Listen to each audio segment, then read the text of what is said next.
Welcome back to the Prestige Archives. Throughout history, power has never walked alone. It flew beside kings, roared beneath thrones, and purred in the chambers of empires. Today, we explore the most legendary pets in history. Watch closely, and don't forget to like and subscribe for more stories like these. Because these creatures reveal more about the nature of power than you might ever imagine.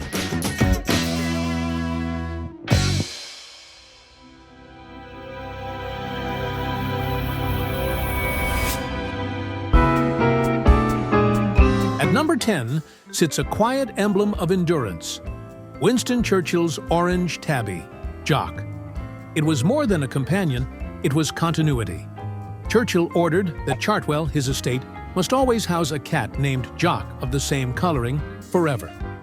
That wish still stands today. Visitors find the latest Jock wandering through his study, among the books and cigars of a vanished world. The ritual is soft, yet powerful.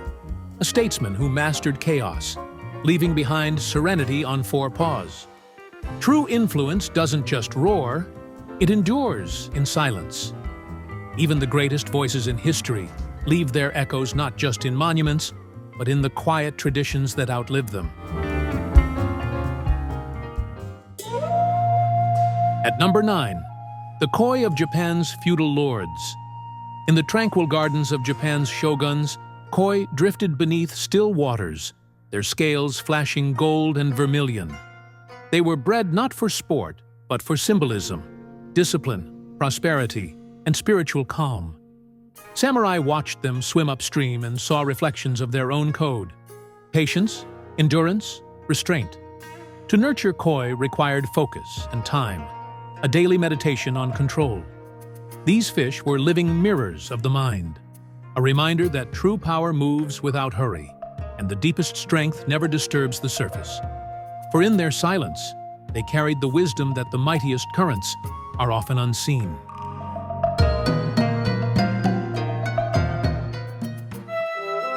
At number 8, the corgis of Queen Elizabeth II. No beasts of prey, no grand displays, just loyalty in its purest form. Queen Elizabeth II's corgis followed her across decades of reign, a pack of comfort within the solitude of monarchy. They softened the image of the crown, turning distance into warmth, discipline into affection. Yet behind every wagging tail lay an unspoken order: structure, devotion, and grace. The Queen's bond with her corgis proved that power isn't only measured in fear. It's sustained through gentleness, respected by all. And in that quiet companionship, she reminded the world that true authority begins with devotion, not demand. At number 7 gallop the racehorses of modern billionaires, living engines of legacy and competition. Bred for lineage, precision, and perfection, they symbolize control over both speed and bloodline. Each stride is a statement of status, each victory a confirmation of dominance refined by heritage. These animals are not mere trophies, but dynasties in motion, where elegance meets aggression. Behind every gallop is the quiet knowledge that power, like a thoroughbred, must always be trained, displayed, and tested. In their motion, the world's elite prove one thing: even speed can serve prestige. Every thundering hoofbeat echoes the timeless race for recognition that defines ambition itself.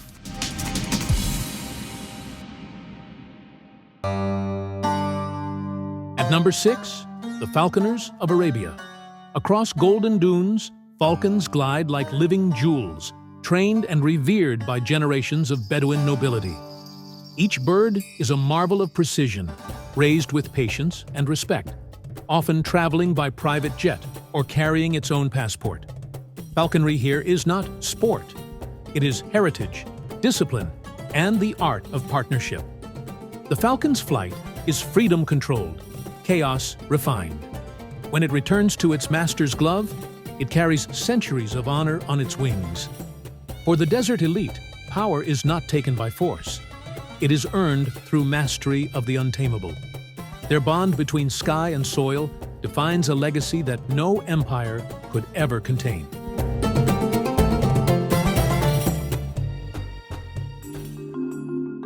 At number 5 stands Hanno, the elephant gifted to Pope Leo X by King Manuel I of Portugal in 1514. Draped in velvet and gold, he paraded through Rome as a living symbol of peace between continents. Crowds lined the streets to witness the marvel, a creature both foreign and divine. When Hanno knelt before the Pope, he transformed politics into theater, diplomacy into art. His presence proved that influence isn't always waged with weapons. Sometimes it's carried on a gentle giant's back. For a moment, one animal held the gaze of an entire world and made empires bow to grace. Through Hanno, mankind learned that the softest gestures can move the heaviest powers.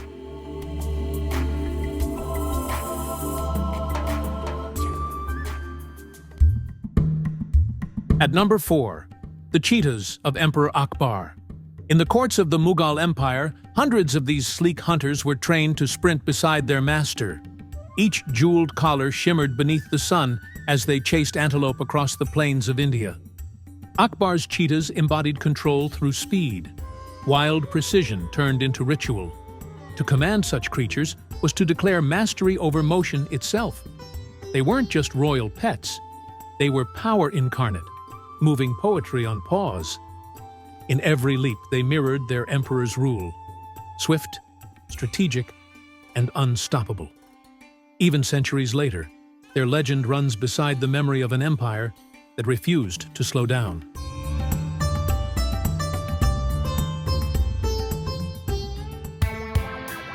On the podium, at number 3, rides Bucephalus, the legendary steed of Alexander the Great. As a boy, Alexander tamed him when no one else could, realizing the horse feared its own shadow. By turning him toward the sun, he conquered fear with understanding, a lesson he carried across empires. Together, they became myth and man, power and purpose fused in motion.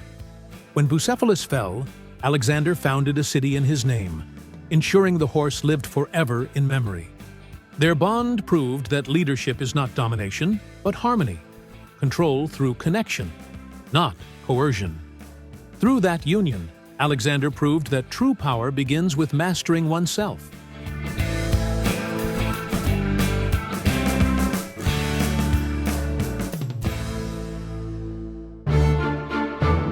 At number 2, the Royal Menagerie of Versailles.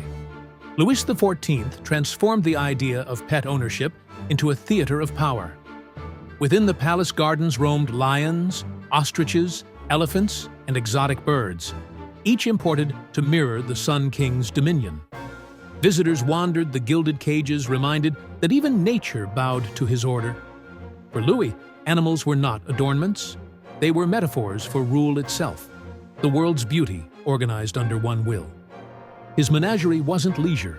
It was law displayed in feathers and fur. When the beasts obeyed, France saw obedience reflected back. Versailles itself became a living organism, breathing in rhythm with its monarch.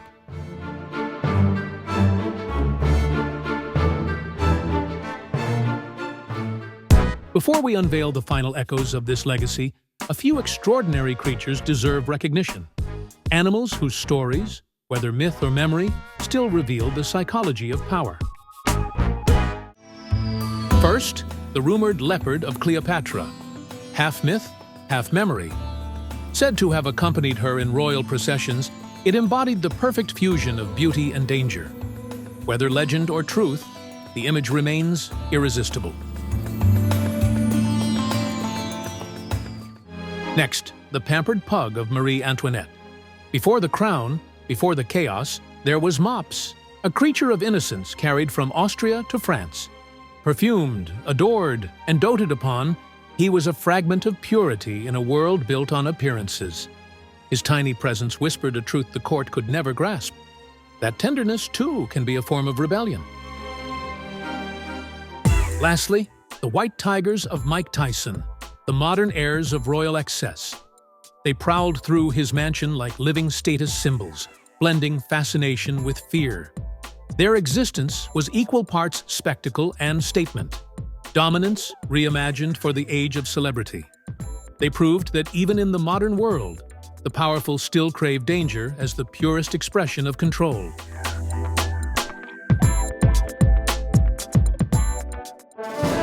And finally, in first place, taking the crown, the most extravagant display of living power ever witnessed, the beasts of the Roman emperors.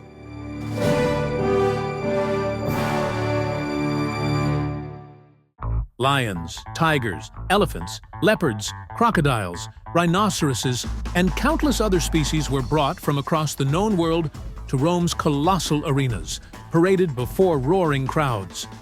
These horrific spectacles were never mere entertainment. They were declarations that the empire could dominate even nature itself. The Colosseum became a cathedral of control, where blood and theater merged into worship. Every roar was propaganda, every death a sermon. Rome didn't just rule men, it ruled life and death alike. In their cruelty and grandeur, the emperors forged a legacy that still echoes through time, becoming the most tragic yet legendary display of animal use and power in human history. So, which of these legendary animals would you choose to represent your own power? The calm of the koi, the precision of the falcon, or the command of the lion? Power takes many forms, but which one lives within you?